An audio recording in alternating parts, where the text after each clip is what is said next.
Who's the first person you told when you found out that you had CFS, and how did they react to Well, it? the more important point is that you don't really find out that you have CFS that way.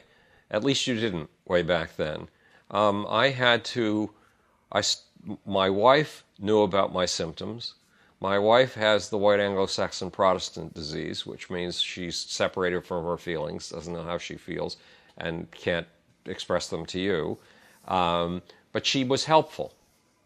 God knows how she felt, whether she felt I was being a hypochondriac or a maniac or what, but she tried her best to be helpful. My doctor, he had no clue as to what I was, what I had, and he spent 6 months sending me through tests, and he sent me, his final gesture was a new guy had been brought in to head the infectious disease department at the local hospital, Methodist Hospital, and he had a terrific reputation.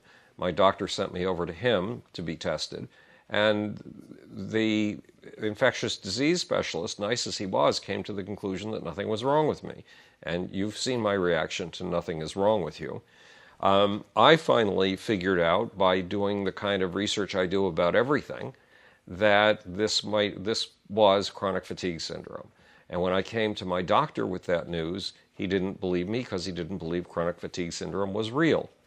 And today, my doctor tells me he diagnoses several cases of chronic fatigue syndrome every month, and he credits me with educating him about it. But back then, no, he didn't believe in it. And this will be the problem, since you've got a health network for patients.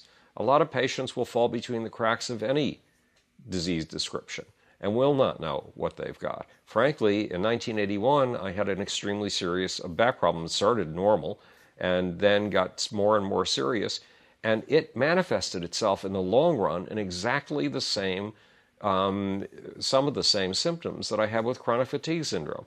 I was too weak to get out of bed except to get to the bathroom. I was too weak to speak for 3 months. This is a back problem.